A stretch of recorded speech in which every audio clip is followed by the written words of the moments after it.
Hey everybody, Tony here with a review of the classic Italian concert with soprano Letizia Dei, and once again on the piano was David Boldrini, which I saw at the Chiesa di Santa Monaca. I was anticipating this particular concert because I have never heard about the young Italian soprano Letizia Dei, whose name sounded rather familiar, but I have never heard her sing, nor did I ever become familiarized with the works that she's done. And after tonight's concert, I have to say that she was really good and seems to have a brilliant future ahead of her. First of all, I really love her overall commitment to her craft. I love the exuberance she has on stage, and I just love her overall enthusiasm.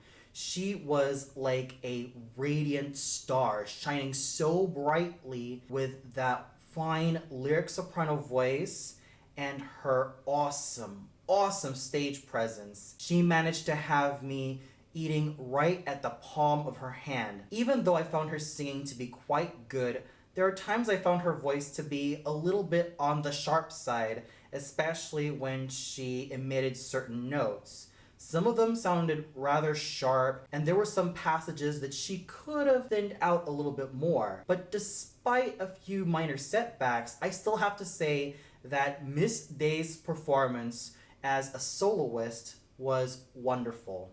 She was enthusiastic, she was absolutely charming, and she has a brilliant future ahead of her, all thanks to that fine, youthful lyric soprano voice, which just seems to have so many possibilities. The concert started off with Cherubino's two arias, Voi che sapete and Non so più cosa son cosa faccio, from Wolfgang Amadeus Mozart's Le Nozze di Figaro. I thought Miss Day sang those two arias very well, as she has a youthful sounding voice, and I always love it when a lyric soprano sings Cherubino. But I also love her renditions of Si mi chiamano Mimmi from Puccini's La Bohème, Tu che di Gel sei cinta from Turandot, and even Addio del passato from Verdi's La Traviata. But the absolute highlights for this evening were her renditions of the Florentine songs and even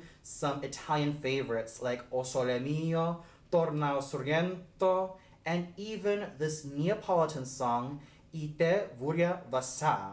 I thought those were the absolute highlights of her concert, as she was able to give out such grand exuberance. She was able to be very confident in her phrasing, and more than anything, she just seemed to have a lot of fun with not just the arias, but the songs that she was able to sing so well. And as always, the piano playing done by Maestro David Boldrini was well done, and I actually like his playing a lot better than the first time I saw him. Here, I thought he was a little bit more precise and more meticulous, as he was able to pace himself quite well, and he was able to do a fine job not only as an accompanist, but also as a solo pianist. So overall, this concert with Letizia Dei and David Boldrini was absolutely fabulous, with a fine selection of songs, and of course, David Boldrini's fine piano playing. This was a great evening to remember. A little side note here, I also would have loved to have Letizia Dei sing some more classics. Like, I would have loved to hear her sing a rendition of Tu puniscimi, o mio signore, from Verdi's Luisa Miller, Non so le tetre immagine from Verdi's Il Corsaro, and many other wonderful classics which are rarely heard. But I digress. I still have to give Miss Day a lot of credit for a job well done, and I really hope that she gets a lot more engagements in the near future. And for those of you who saw this particular concert, what did you think of it? Did you feel like both Letizia Dei and David Boldrini did superbly as artists, especially in how the way they managed to make their music? Did you feel like there was an aria or a piece you loved so much to the point where it stood out to you? Or did you feel like there was something that just didn't really hold up so well? Comment below and let me know. Well, that's all for now. Be sure to tune in tomorrow for my review of Donizetti's Lucia de la Mermur, starring Jessica Pratt and Jean-Francois Borra, and was audio streamed about 2 years ago in an opera house here in Florence, so I'm really excited to review that. So until then, good night, everybody.